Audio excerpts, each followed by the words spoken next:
स्त्रियां स्तन छिपाती, लेकिन छिपाती हैं या उभारती? स्तनों को उभारने के लिए कितने अंग वस्त्र इजाद किए जाते हैं ताकि स्तन सुडौल मालूम पड़े, बड़े मालूम पड़े,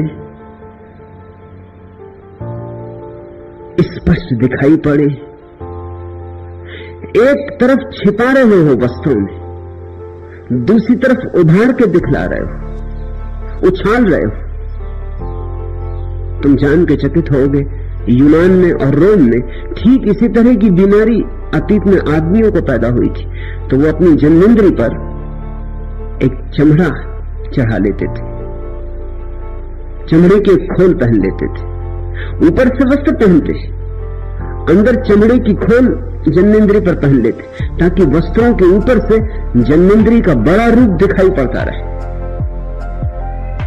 इसको तुम रुग्ण कहोगे या स्वस्थ कहोगे? स्त्रियों के स्तन के संबंध में भी कुछ भेद नहीं, यही बात है। झूठे स्तन बाजार में बिकते, रबर और फोम के। झूठे नितंब भी बाजार में बिकते। ऊपर से वस्त्र हैं, भीतर झूठे नितंब हैं, झूठे स्तन। एक तरफ छिपाने का खेल चल रहा है, दूसरी तरफ उछालने का खेल चल रहा है। कल मैंने अखबार में देखा, लोकसभा में स्त्रियों के अंग वस्त्रों पर कुछ चर्चा चली, तो मोहन धारिया ने कहा कि जिनको भी इस संबंध में ठीक से समझना हो वो श्री रजनीश आश्रम पुणे जाएं। मैं स्वागत करता हूं, लोकसभा के सारे मित्र यहां हैं।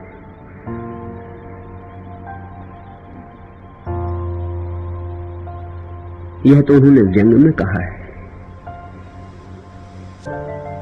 लेकिन मैं निश्चित कहता हूं उन्हें समझना हो कुछ भी जीवन के संबंध में तो यहां आए। मोहन धारिया तो पुणे ही रहते, कभी आए नहीं यहां। पूछते हैं जो भी मिलता है उससे आश्रम के संबंध में, आने की हिम्मत नहीं जुटाते यहां। इस आश्रम के द्वार पर कमजोरों का काम नहीं, इतनी भी हिम्मत नहीं जुटाते कि आके यहां देख ले। पुणे ही रहते, पुणे ही घर है, लोकसभा में दूसरों को निमंत्रण दे रहे हैं, खुद कभी यहां आए नहीं।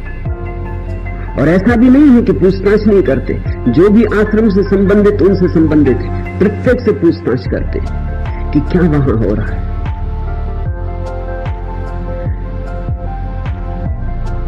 एक पाखंड का लंबा सिलसिला है, उस पाखंड के कारण जरा जरा सी बातों से उपद्रव हो जाते हैं। नई दिल्ली पत्रिका में लीला नाम के समूह चिकित्सा के प्रयोग के कुछ नई दिल्ली पत्रिका में नग्न चित्र छपे, उससे बहुत उपद्रव मच गया है। बिना समझे, बिना बूझे चित्र भी सब चुराए हुए, क्योंकि चित्र जिसने लिए थे, जिस जर्मन पत्रकार ने, वो अब सन्यासी है। स्टर्न के जर्मन पत्रकार सत्यानंद ने उन चित्रों को लिया था और जर्मनी की पत्रिका स्टर्न में बड़ी महत्वपूर्ण व्याख्या के साथ उन चित्रों को छापा था। व्याख्या तो छोड़ दी नई दिल्ली की पत्रिका ने, सिर्फ चित्र छाप दिए बिना किसी व्याख्या के, बिना समझाए कि ये क्या है और क्या हो रहा है। ये जालसाजियां हैं, ये अनैतिक व्यवहार है, ये अशोभन अलोकतांत्रिक व्यवहार है, ये न्याययुक्त बात नहीं है। एक तो चित्र चुराए हैं, स्टर्न से कोई आज्ञा नहीं ली है, जो कि अंतर्राष्ट्रीय कानून का उल्लंघन है। फिर बिना व्याख्या के छाप दिए, जो कि अनीतिपूर्ण है। उनकी व्याख्या में ही उनका अर्थ छिपा है। सिर्फ चित्र को छाप देने से कुछ भी ना होगा। चित्र को छाप के तो सिर्फ लोगों को भड़काने की चेष्टा की जाती है। और इस देश में इतना गहन अज्ञान है और इस देश में इतना गहन दमन है कि हर छोटी मोटी चीज लोगों को भड़का देती है। पहली तो बात, मनुष्य ने वस्त्रों को ओढ़ ओढ़ के अपने को मिस्टिफाई कर लिया, खूब रहस्य में बना दिया। मैं उस रहस्य को तोड़ देना चाहता हूं। वह रहस्य पोर्नोग्राफी का जन्मदाता है, अश्लीलता का जन्मदाता है। जैसे ही कोई व्यक्ति नग्न हो जाता है, डीमिस्टिफाई हो जाता है, उसका रहस्य विलीन हो जाता है। तुम्हें खुद भी अनुभव होगा, इसलिए तो तुम्हें अपनी पत्नी में कोई रस नहीं रह जाता, अपने पति में कोई रस नहीं रह जाता, लेकिन पड़ोस की पत्नी में रस होता है। मुल्ला नसरुद्दीन एक दिन घर आया और उसने देखा उसका निकटतम मित्र उसकी पत्नी का आलिंगन कर रहा है। उसने एकदम सिर पीट लिया। मुल्ला ने सिर पीट लिया और कहा कि मैं हैरान हूं, तू ये क्यों कर रहा है? मुझे तो करना पड़ता है।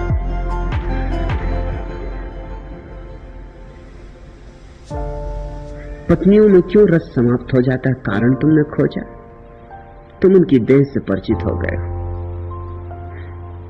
रहस्य खो गया, जिज्ञासा का कोई अर्थ नहीं रहा, कल्पना को खुल के खेलने का कोई मौका नहीं रहा। लेकिन पड़ोसी की पत्नी, उसके संबंध में कल्पना को खेलने का मौका है। नग्न व्यक्ति को कितनी देर तक देखते रहोगे? थोड़ी देर बाद पाओगे बात खत्म हो गई। आखिर नग्न व्यक्ति में क्या हो सकता है? जो होता है वस्त्रों में, वस्त्रों की छिपावट में सारी अश्लीलता का राज छिपा है। दुनिया से अश्लीलता न मिटेगी जब तक नग्नता मनुष्य का जन्म सिद्ध अधिकार स्वीकृत नहीं हो जाता। और फिर ये चित्र तो कोई सामूहिक स्थानों पर नहीं लिए गए, ये तो समूह चिकित्सा में बंद कमरे में हुए प्रयोगों के चित्र। इससे किसी को कोई प्रयोजन नहीं होना चाहिए। फिर इन चित्रों के पीछे क्या प्रक्रिया है उसको समझने की चेष्टा करनी चाहिए। ये चित्र कोई संभोग के चित्र नहीं। इन चित्रों में स्त्री और पुरुष नग्न है, क्योंकि नग्नता में एक मुक्तिदायी तत्व है। जैसे ही तुम बहुत सी स्त्रियों, बहुत से पुरुषों को नग्न देख लेते हो, वैसे ही तुम्हारे मन में जो सदा दूसरों को नग्न देखने की आतुरता छिपी, वह विलीन हो जाती। उसका विलीन होना बड़ा मुक्तिदायी है। उसके विलीन होते से ही एक कामातुरता नष्ट हो जाती, तुम सहज सरल निश्चल हो जाते। तुम्हारे पीछे जो एक रोग पड़ा था, तुम्हारे सपनों में जो नग्न स्त्रियां आ रही थी, और गीता में जो तुम फिल्मी पत्रिकाएं छिपा छिपा के पढ़ रहे थे, वह सब बंद हो जाता है। इससे बड़ी निश्चल स्वतंत्रता उपलब्ध होती, एक सरलता आती जैसे छोटे बच्चों में होती। आखिर स्तन स्तन है, जनेंद्रियां जनेंद्रियां, नितंब नितंब है, उनमें कुछ भी नहीं है, उनमें कुछ होना भी नहीं चाहिए, लेकिन छिपाने के कारण बहुत कुछ हो गया है। तुम जरा अपने दरवाजे पे तख्ती लगा दो कि यहां झांकना मना है, फिर उस रास्ते से एक भी इतना हिम्मतवर आदमी ना निकल सकेगा जो बिना झांके निकल जाए।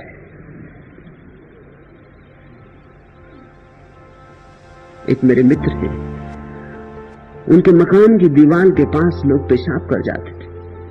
उन्होंने मुझसे कहा, मैंने कहा तुम्हें बड़ी तख्ती लगा दो कि यहां पेशाब करना सख्त मना है। उन्होंने तख्ती लगा दी। 5-7 दिन मेरे पास आए और बोले आपने और मुसीबत कर दी। जो बिना पेशाब किए निकलते थे वो भी करने लगे, क्योंकि जब तख्ती पढ़ी कि यहां पेशाब करना सख्त मना है, तो अड़चन पैदा हो जाती, एकदम याद आ जाती जिनको याद नहीं भी थी, जो अपने मजे से काम पे चले जा रहे थे। मैं रोज सुनता हूं, जैसे ही मैत्रेय जी खड़े होते मुझे पता चल जाता है कि वो खड़े हो गए, क्योंकि लोग एकदम खांसने लगते। उनकी आवाज तो बाद में सुनाई पड़ती, लेकिन तुम्हारी खांसी की आवाज सुनकर मैं समझ जाता हूं कि मैत्रेय जी खड़े हो। उन्हें देख के उसके पहले बिल्कुल तुम शांत बैठे थे, न कोई गले में खराश थी न कोई खांसी थी, लेकिन मैत्रेय जी क्या खड़े हुए, बस एकदम सबके गले में खराश हो जाती। इसे तुम रोज देखते हो, रोज अनुभव करते हो। निषेध में एक तरह का निमंत्रण हो जाता है। वस्त्रों ने निषेध पैदा कर दिया है और निमंत्रण पैदा कर दिया है। मोहनधारिया को जरूर मैं कहता हूं आओ, और दिल्ली के बाकी पागलों को भी अपने साथ ले आओ।